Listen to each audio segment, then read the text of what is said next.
All right. Okay, as almost everyone knows, the economy is in a bad shape, but not everyone knows that there's no fixing this economy. How can you fix a spend borrowed money forever economy? If all you needed to do was print money, why do we have poor nations on earth? Why don't we just print money, drop it off in villages, and then everybody would be rich, right? And there's nothing special about the American consumer. Everyone wants things. So to think that people in China making our dishwashers and our washing machines don't want them and they prefer to clean things by hand is stupid. Demand for consumption is easy. Supply is the hard part. Now, the Keynesian idea that the Chinese cannot stop lending us money or will collapse and they'll lose $2 trillion in assets is stupid as well. Let's say I ask you to lend me $100 for clothing for a job interview, and then another $100 the next week for shoes, and then another 100 for watch and cologne, and another and another. Eventually, everyone here will get to the point they realize they're not going to get their money back, and they'll cut their losses. And if you say you'd want collateral up front, well, then you've proven my point even more. Would the Chinese rather lose 2 trillion or 10 trillion? Things are just going to get worse. And I'm going to show you ways to hedge. There's different ways to do it. I'll do mainly on metals, but there's several ways to do it. Hyperinflation is still a worse case scenario. Now, inflation is not rising prices. It's the expansion in the money supply, which in turn causes prices to rise. Now, they can't tell you this, so instead they'll call it quantitative easing or stimulus. If printing money had no effect, why did Bush give us a $700 check instead of a $1 million check? I mean, after all, if we were all millionaires, wouldn't that get the economy moving?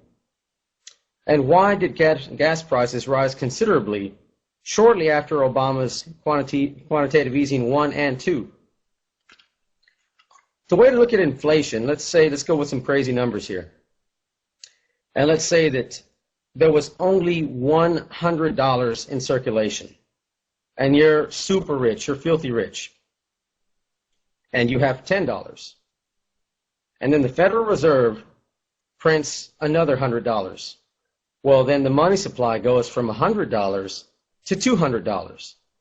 So therefore, you had 10% of the wealth out there, and it went down to 5%, meaning you lost 50% of your savings. This is what's happening to your bank account right now. This is exactly what's going on. They're printing money to pay for the free stuff they give us. What they can't borrow on interest, they print, and our prices rise. As far as purchasing power, that's what's being stolen from you. You have the same dollar amount, but what good is it? Let's say that the stock market went up, but gas and grocery went up too, but your savings account stayed the same. They're stealing your purchasing power. The more money you throw into circulation, the less it is worth. And that's what they're doing to pay for the free stuff they give us. Let's see. To explain the bond market, when the Fed buys bonds, they take money or credit out of thin air. When they sell bonds, they take those credits back. So when they buy their own bonds, they're just throwing money into circulation. To look at the money supply, let's say that you've got 10 people at an auction. Everybody has $50. Well, the most anybody can pay is going to be $50. Now, suppose the same people, same day, same auction, same items, are given $1,000 instead.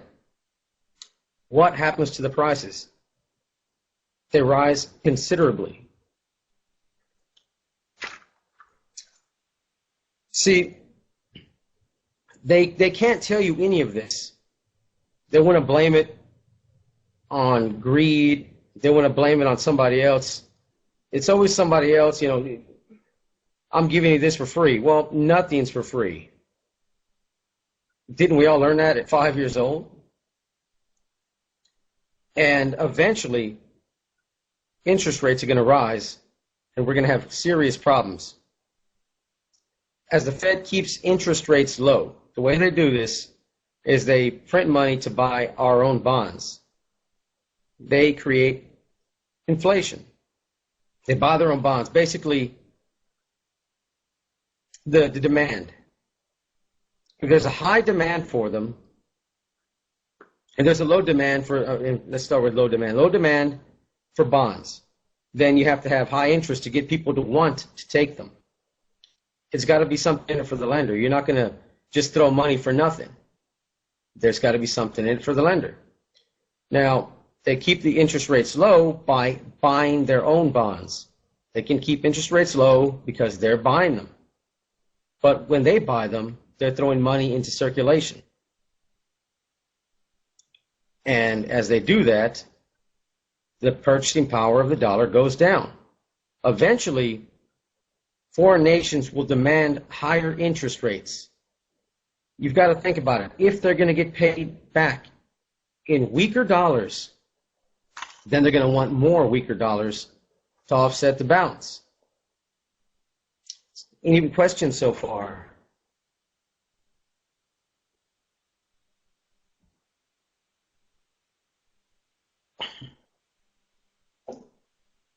Let's go down and check. Okay, let's get a. Everybody understand me so far?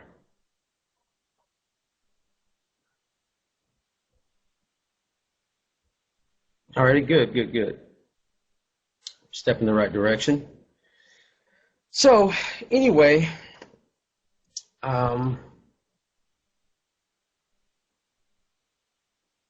there's several ways to do it. Now, I'm not going to get into specifics. I'm going to get into metals. You can do it with metals. You can do it with buying food. You can do it with anything. Everything's going to go up. So if you buy it at a lower price, let's a can of beans or something. A can of beans goes up in price. If you buy it now, then you're better off. You've hedged. It'll be worth more later. You could always sell it for more. You can buy metals. You know, that would be a good way to go.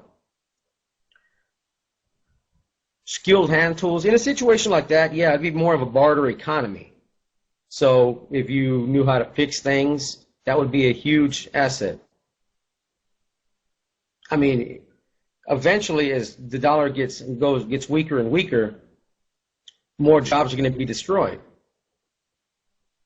The way they see it, lower currency is good for, you know, for sales. That's not really true, because if you have a lower currency, your costs go up.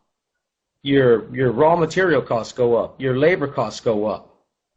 And that, in turn, is reflected in the prices. You pay more. And then, if you weaken your currency, what good is that? You're putting things on sale. You're going to be garage sale prices. You can't stay in business like that very long. That's why jobs are being destroyed.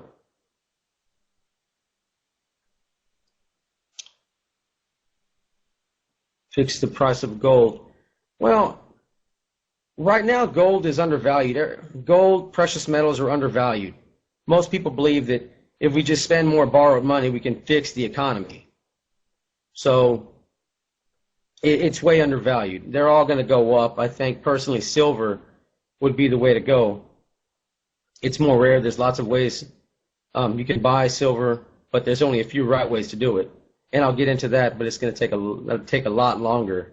I'll get into different ones to ways where you can hedge with little money if you want to increase profit potential for later on. If this country goes down, we're going to need people with capital investment. There's no credit anymore. If you can't create money out of thin air, where are you going to get a loan? Collateral. Back in the day, pawn shops were a lot like a bank. You walked in, you had hard collateral. Now you just sign on a piece of paper. And as things progress, they get worse. You can need hard collateral. Look at student loans, bank loans. It's getting harder to do it.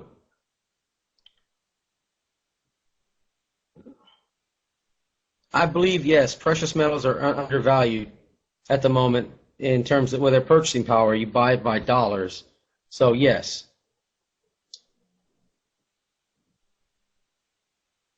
Stocks would retain their value better than the dollar, but depending on what stock. I'm not, I don't have stocks myself, but there would be some that wouldn't lose as bad as the others. If you own stock, you own a part of a company. It would lose purchasing power in terms of gold. If you look at purchasing power, let's say that back in 1964, with a silver dime, you could buy a gallon of milk. Today, that silver dime's value will still buy you a gallon of milk. If you sell the dime for its silver value, you still get that gallon. A quarter would buy you a gallon of gas in 1964. Today, or right over a gallon and a half about. Today, it actually buys you a little bit more because in terms of purchasing power, that's been hedged with silver on top of increase in technology. As things get more efficient, the price should go down. However, in fiat dollars, the prices went up. In silver, the price in oil has actually went down because of fracking technology, better equipment, less labor to drill this oil. The price has gone down, but only in precious metals. Can you play clip 1, please, video 1?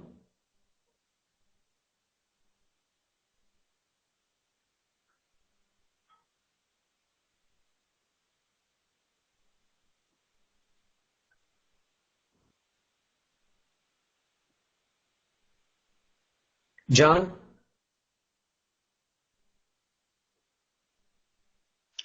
Well, I'm not sure where John is at the moment, so I guess I'll do a little bit of a Q&A for the second. You and your family are going broke right now, and you don't even know it. When the gold standard was set in place, the price of gold remained a constant $20.65 per ounce, and this price fluctuated only 1 penny over the years 1833 to 1890. That means that for 57 years, the U.S. dollar was literally as good as gold. And that's how the United States currency was designed to be from the very beginning. The Constitution states that our currency was meant to be only gold and silver, to prevent exactly what's happening to the U.S. dollar right now. From the years 1891 to 1930, the price of gold per ounce was still very stable. The low was $20.58 per ounce, and the high was $21.32. And this means that between the years of 1833 to 1930, for a total of 97 years, the price of gold changed in U.S. dollars only 74 cents from top to bottom. Interestingly enough, the price of gold hit an all-time low during the Depression year of 1931.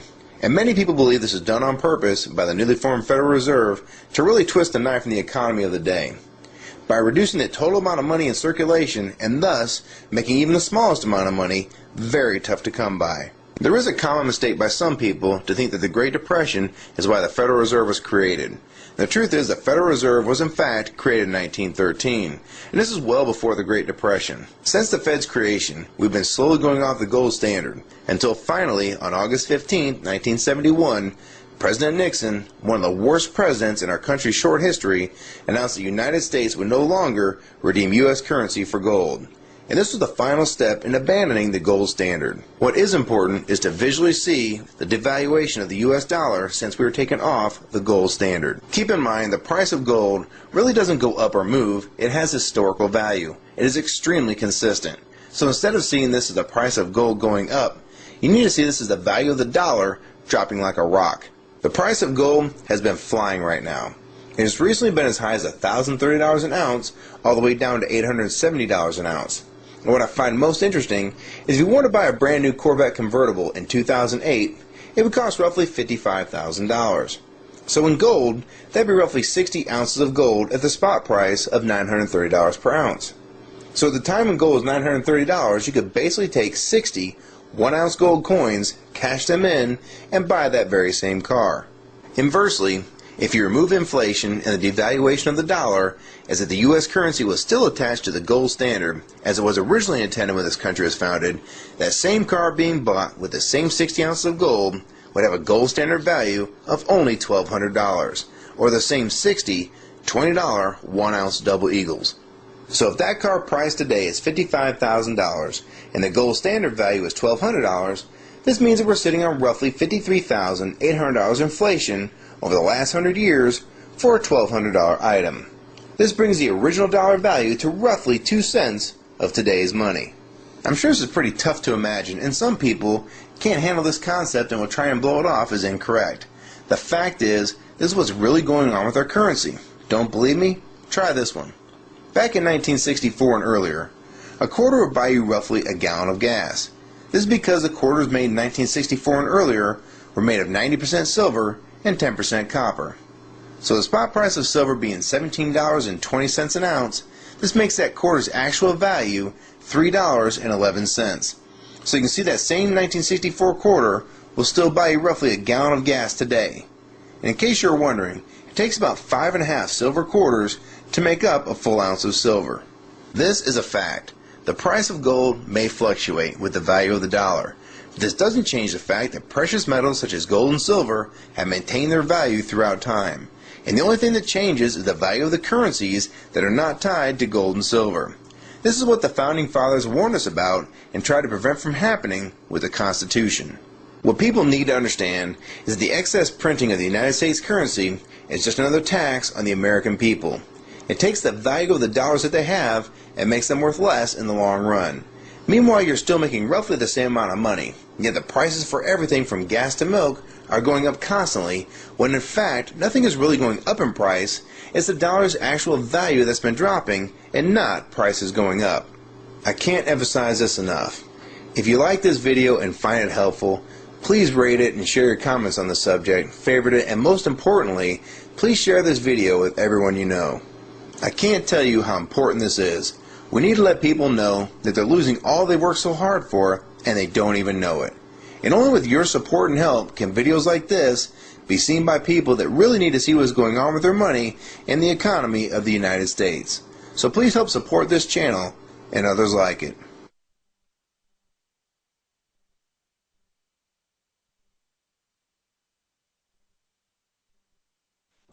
Alrighty, I saw a couple of questions piling up, so I'm going to hit those up, and then I'll talk a little bit more about what's going on. So, let's see. As far as getting silver and gold without the government knowing, basically, I forget the form, it's been a while, it's about large amounts, but if you buy less than $600, it's not reported. So I don't think very many of us have that problem. Go to coin shops. That's going to be your best bet. You can either buy bullion rounds or junk silver. I'll get into this a bit more. If you just want to use it for barter, go into bands, get junk silver coins.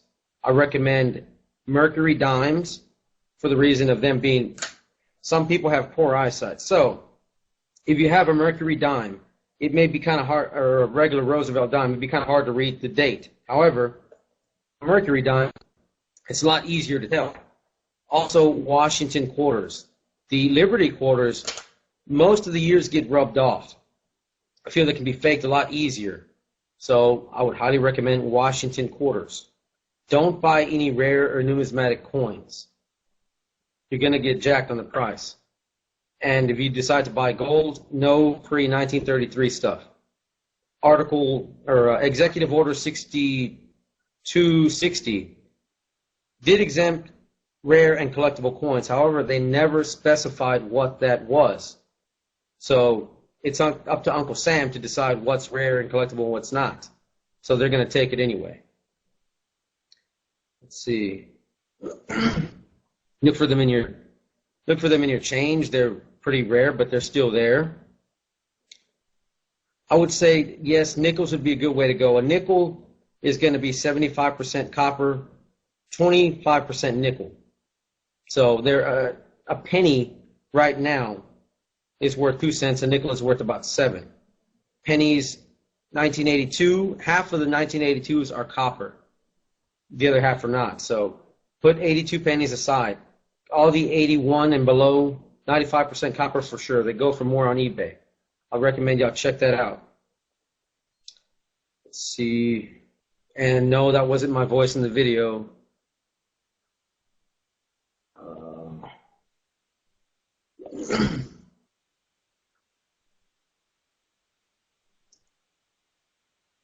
Let me see. They actually never went around confiscating the gold. They didn't go door to door. They made it illegal to own gold, except in small quantities. I forget the quantity exactly, but it was illegal to own gold, except for jewelry. And if you had bullion, you were caught, you faced up to 10 years in prison and or a $10,000 fine. After they thought they had all the gold, the price of gold went from $20 an ounce to $35 an ounce. So that was basically, I mean, almost cut people's purchasing power in half of the dollars they just traded for their gold. Let me see.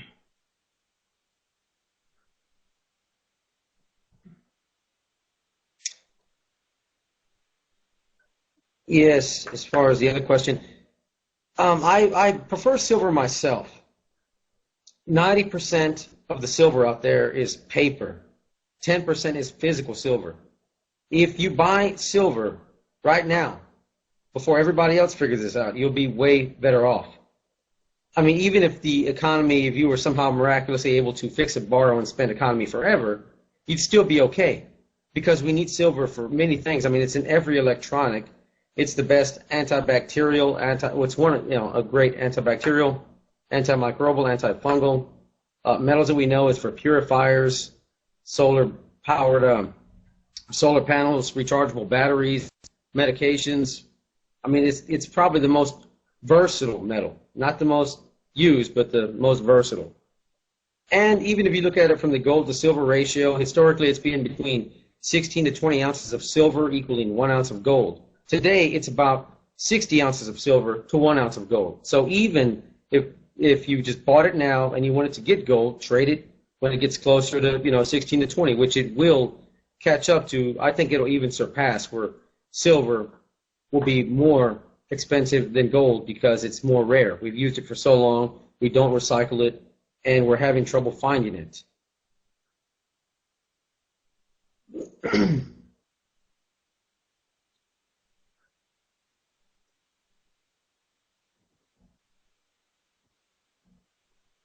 Let's see.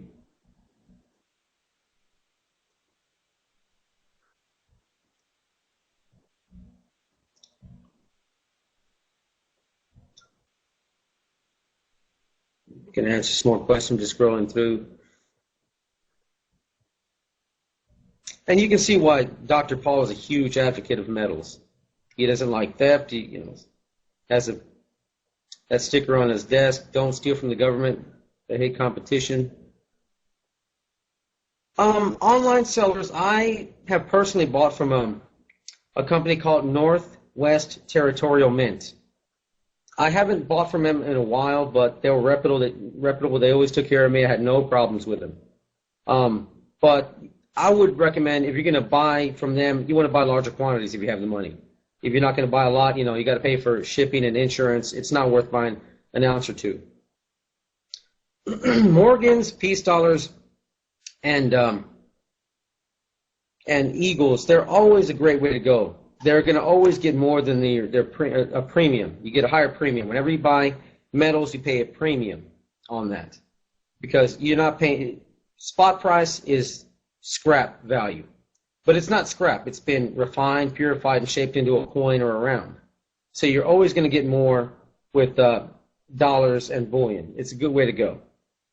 Eagles kind of work both ways. They're bullion and their currency. People will recognize it right away. But nickels and 1982 pennies, especially if you have a sorter, you can get them on eBay about $30.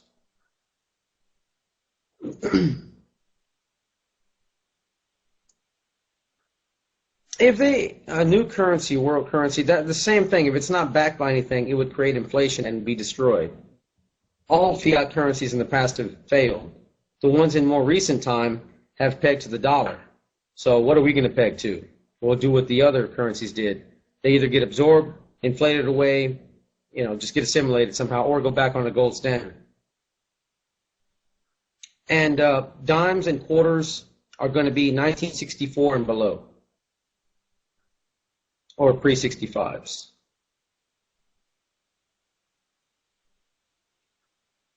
Let's see. Half dollars, 1965 to 70 were 40% silver. Eisenhower dollars with the S on them, the S San Francisco Mint, are 40%. They were just proofs. You won't find those very often, but I would still collect them anyway. Go to the bank, ask them for Eisenhower dollars. They cost you $1. Put them aside. If somebody was to bust into your home in hard times, they would think they're silver. Grab them, think they got a good haul, and get out of there. So I recommend doing that. All silver is good, but I'll do another video getting in more depth. In the meantime, junk silver would be your best bet. It'd take a good while to explain it all. There's many wrong ways and a few right ways to do it. Let's see, paper. IOUs, like mining stocks, you're paying. You've got a certificate for future silver to be mined. Kind of think of it like fractional reserve banking. They only have so much of the silver for all the certificates. So if there's a run on the bank, which back in the Depression only 2% of people lost their deposits, but in this case it'd be more than that. If everybody ran to get their silver out of these storage places, only the first ones would get it, and they'd probably be guys with big money. Pull it all out, and then you're screwed. If you have physical silver, you know you own it. And certificates, they're not physical silver. They're nothing. Old dollars are nothing. They look cool, but that's it.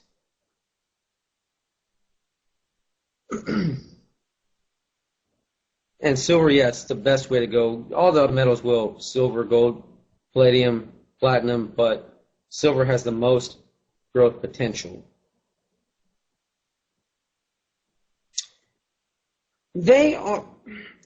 China and India, gold purchases are down because of the slow economy. I mean, basically, they sell to us. So we're doing bad, they're doing bad. But this is not going to last forever. If we are out of the picture, instead of lending us money to buy their own goods, they'll simply buy them themselves. So I would say, for the meantime, buy junk silver, go to dollar stores, buy food, put it up. It's going to go up in price. Buy it now while you can. Let's see. Mining companies would be a good way to go if you had it'd be a steady income stream, depending on which you went with. Gold mining stocks, I know Barrick Gold and Newmont Mining, those are two that I was looking to get into myself, but I didn't have the money for it. And depending on how much you should pay over spot, it depends on what it is. Eagles, you're probably looking right now about $3. Rounds, probably $2, $3. Junk silver, maybe $1 over. And you got to be very careful with stocks too. I mean, it's even if you pick a good company, there's other risks involved. Yeah, Northwest Territorial Mint. Peace dollars, that's a good way to go. They're not as expensive as Morgans. Okay.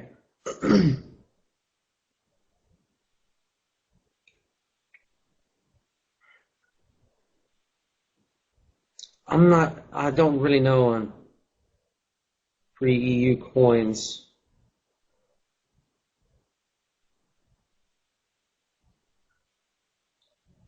Okay.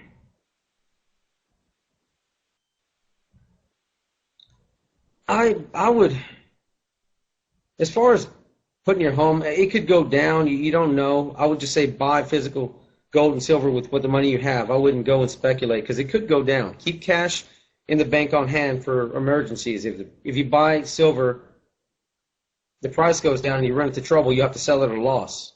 So it's a good idea to have some cash on hand, but not very much. let's see. I would put it aside, even if you own a home, silver and gold. During the Depression, many people lost their homes because they couldn't pay the taxes. We're talking about homes that were fully paid for, lost for taxes.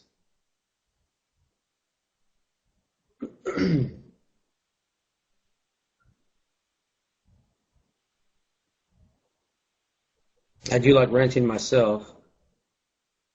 Hyperinflation is still worst case scenario, but in that situation, you want to be a renter, not a landlord. Let me see. As far as inflation, I was going to say that basically it is a tax. They print this money out of nowhere. They're taking your purchasing power to pay for things. So they can promise you all this. They don't raise your taxes. They just raise the price of your food, of your gas, of your rent, of everything you use. It's the best way to do it. They take it out of one pocket, take some out, and put it into the next pocket, so people don't really know.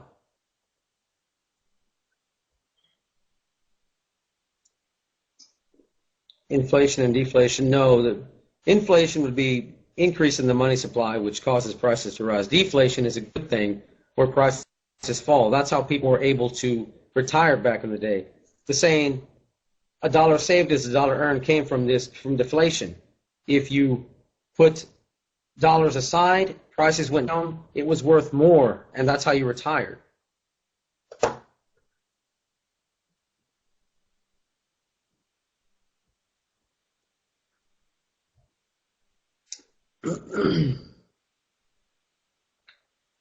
Hyperinflation is just, that's going to happen, I think, here when people stop buying our bonds and they start buying stuff with their dollars. So basically all the dollars we spread around the world are going to come rushing back to the U.S. They're going to buy our companies, they're going to buy things here at bargain discounts. And all this excess in dollars here is going to cause hyperinflation. The only thing that the Federal Reserve can do is jack up interest rates considerably. But that would be horrible for us since we are in a 0% interest, borrow and spend economy. That would collapse us.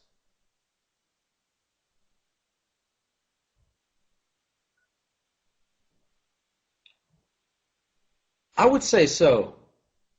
If, like the Bitcoin, if man creates it, man can manipulate it. Who's to say that somebody won't hack in there and create a whole bunch of Bitcoins? I don't trust that myself. I'd rather have dollars. At least you could use it for toilet paper back. Digital currency, I don't know what you would do with that.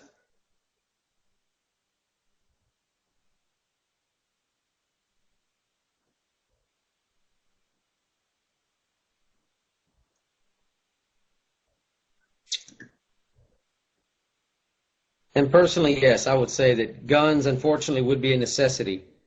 And if you look at poor countries when people where people run around with AKs, they're not doing this because it looks cool. They're doing it because it's a way of life. It's a necessity. They have no choice. It's life or death. I would put firearms aside because if people get desperate, they're going to become irrational, and who knows what's going to happen there. Besides that, I'm a constitutionalist myself. I believe that we have the Second Amendment not for hunting, not for self-defense as much, or target shooting. It was meant to fight back against an oppressive government. That's why we have it. The others are just byproducts of having guns.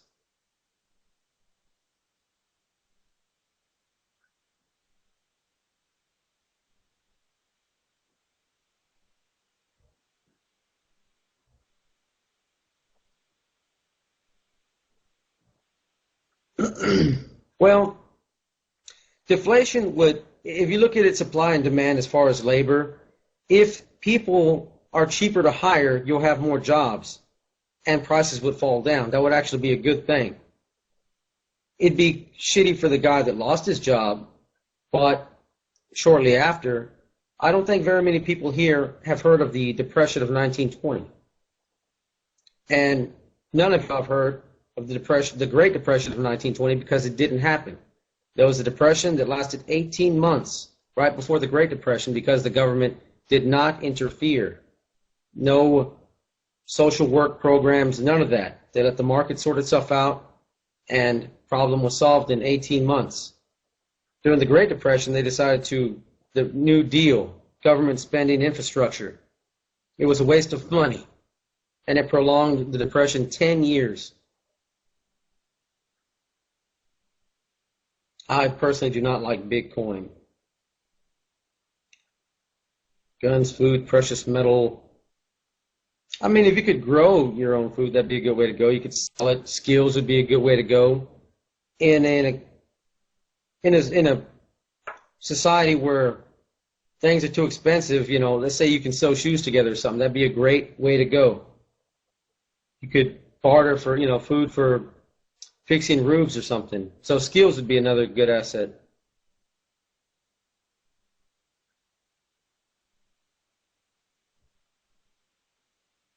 Liquor would be a good way to go. I guess smokes, if you could put them aside.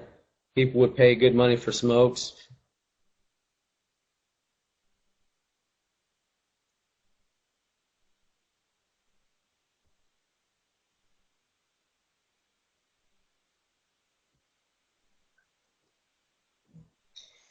Two sites to look at when you start getting into metals. Kitco.com, I'm going to type that in caps. That's where you can look at the current spot price of metals. It's up to the minute, up to the second. It updates every couple seconds. And Coinflation. This will show you the silver value of all the junk coins that we had in circulation.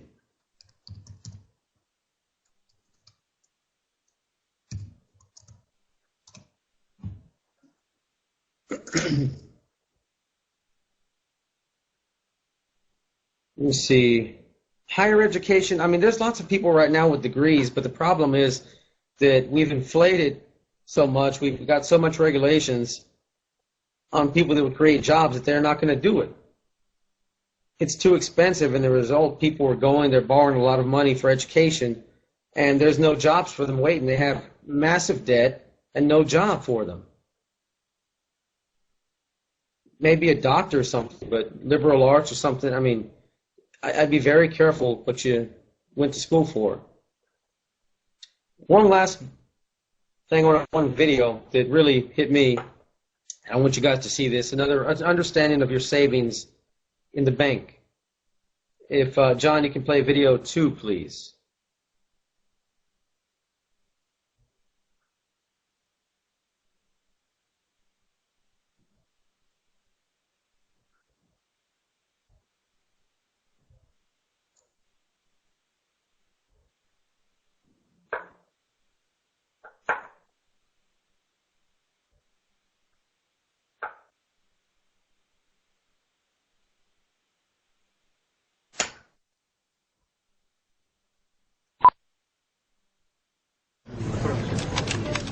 Congratulations, Mr. and Mrs. Parker, on your retirement. We'll be happy to cash out your retirement account today. Just a few of the details. Great. Now let me go get your money.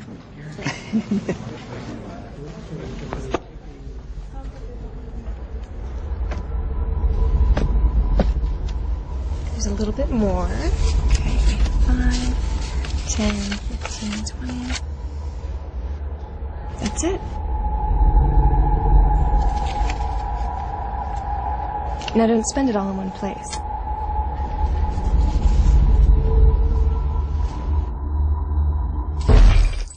Invest in something real. Tax-free, hassle-free rollover. American Bullion. Real physical gold and silver for your 401k and IRA. AmericanBullion.com.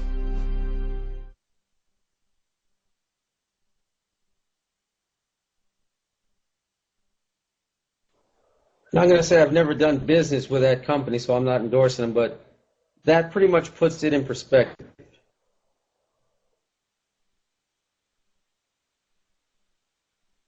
Guess got a few more minutes, so any other questions that I can hit?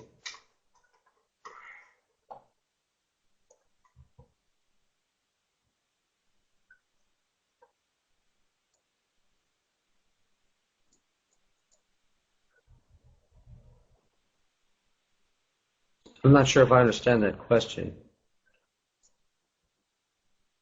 As far as what would you do during the Depression?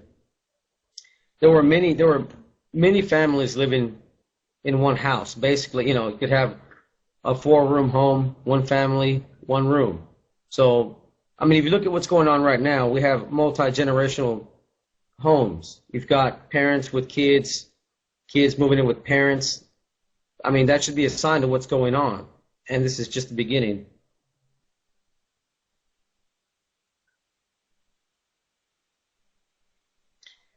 Well, they're protected by federal law. I would not recommend melting them. They're going to go up in value regardless.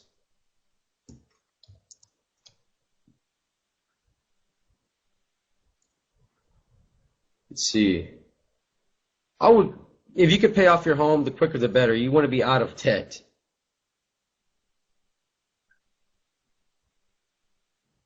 Basically, I mean, inflation, depending on how you do it, you could use it to your advantage. Nations as a whole would not be good. But let's say you lock in a price of, $200,000 for your home. And the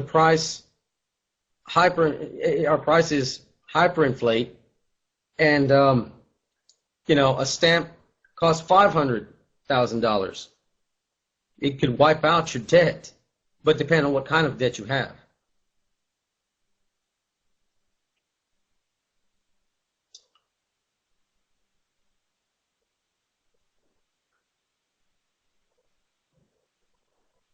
People do after high school, just try to get a job. I mean, try to learn real skills that can be used. You could have a degree in debt and no job, or have a job and start making money and work your way up. Prove yourself.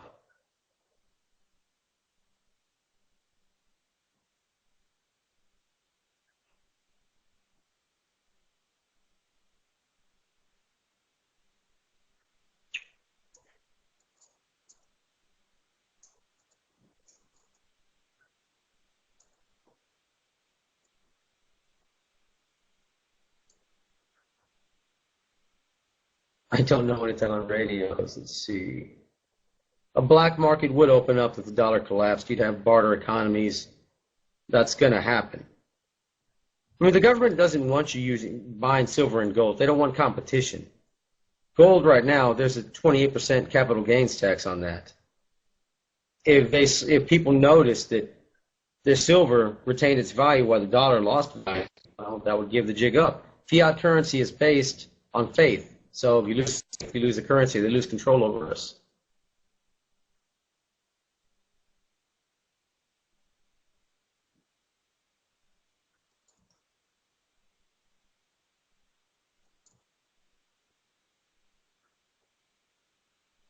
I guess if you guys want silver, gold, anything else, I mean, exactly how inflation could affect you, or any questions you'll have, I've got just a few minutes left, so I'll hit as many as I can.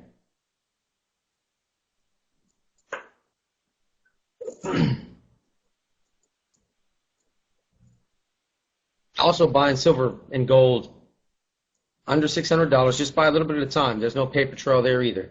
Sell it, increments less than $600. No paper trail. I don't like income tax myself. Based on a Supreme Court ruling, I forget exactly which it was, but income was profit derived by a corporation. Somebody in here is a corporation, I take it, so we shouldn't be paying income tax. Erwin Schiff was teaching people to do this, and now he's in prison. All around tax time, they always make an example of him. So I would I'm going to put it down here, and you guys make his name known. Basically, he explains that basically quarters, dimes, all our coins in circulation right now, they're not money. They're tokens. It's no different from coins at Chuck E. Cheese. Back in the day, people had silver and gold jingling in their pockets. Now tokens.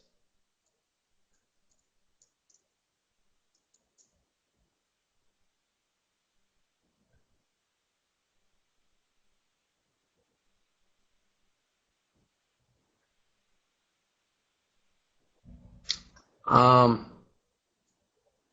not sure, probably rural areas somewhat. I mean, another thing, I wouldn't run to wooded areas. I'm sure everybody is going to be doing that. Everybody with high-powered rifles and scared, itchy trigger fingers, you know, thinking they're going to survive off of deer. We have 300 million people in the U.S., 10 million deer. Do the math. That's not going to last. Back in the Depression, we almost wiped out small or wild game. And there were more wooded areas, less people. It's not going to work this time around for sure.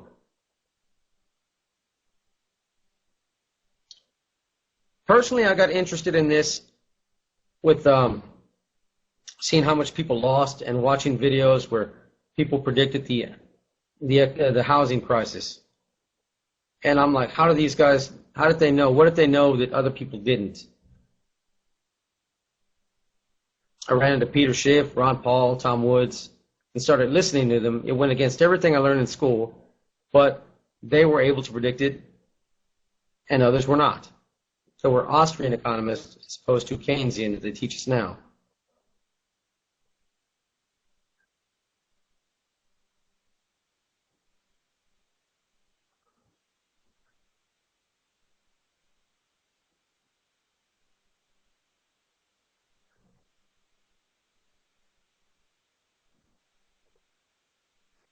I agree with that.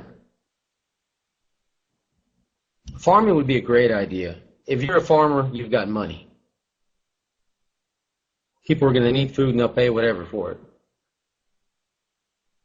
You've got money if you farm or you grow your own food.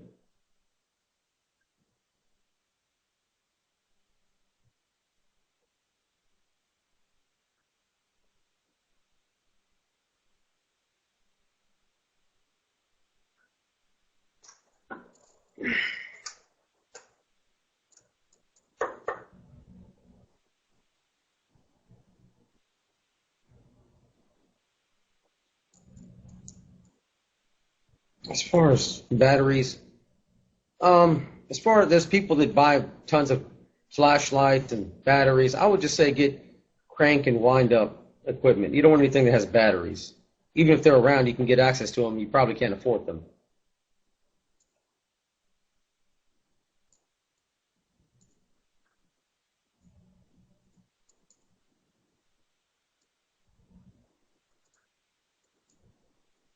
Walmart.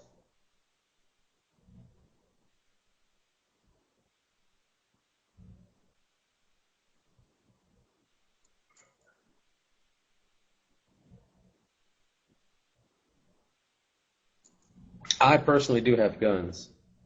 Everything I recommend people do, I do myself. Strong supporter of the Second Amendment myself. If you look at it, Hitler, Stalin, Mussolini, Kim Jong, Chavez, they all believed in banning guns. They all believed in gun control. Thomas Jefferson said that a well-armed populace was the best defense against tyranny. And I agree with that. Free people own guns, slaves do not.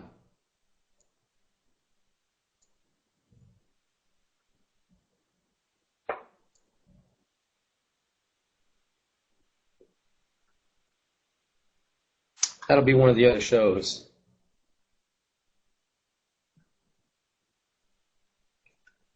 That's my plan. I'm buying silver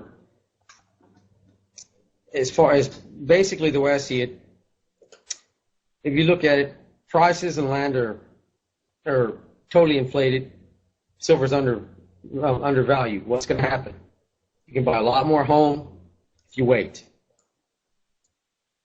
I'll just go out, people that can't afford it, hey, I'll buy this off you, problem solved. I'll take this, rent it out. Right now I work for a living. I don't want to do that forever. I want to be the guy drinking scotch, smoking cigars, but you're going to need capital investment. So you do it now. The Great Depression created more millionaires in American history than any other time in history. There were people that saw it and planned ahead, and that's what I want y'all to do.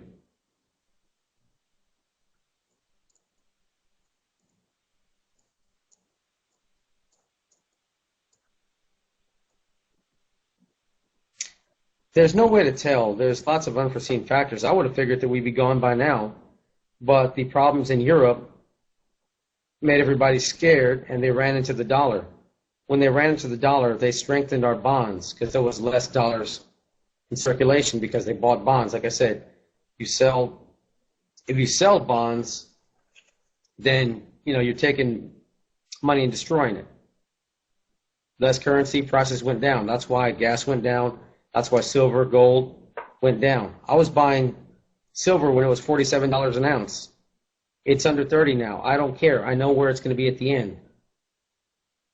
So I would say if things continue like they are, we have 2, 3, maybe 4 years if God's with us. No more than that, I don't think.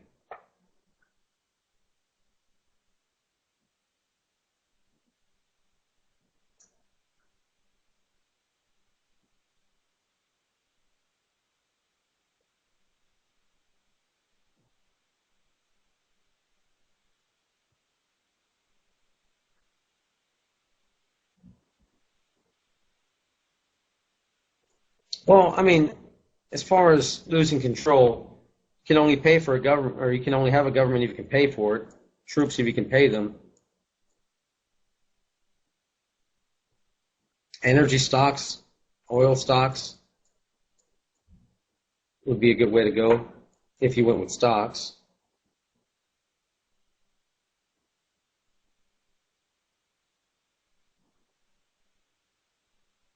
Two to three is being optimistic.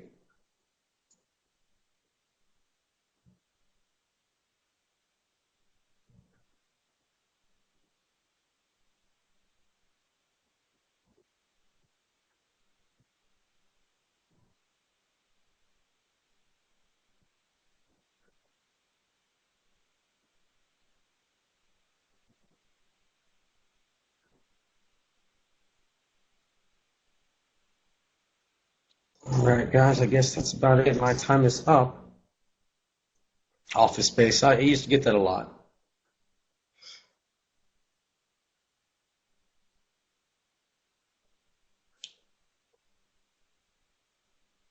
All right, guys. I will see you next week, same time, same place.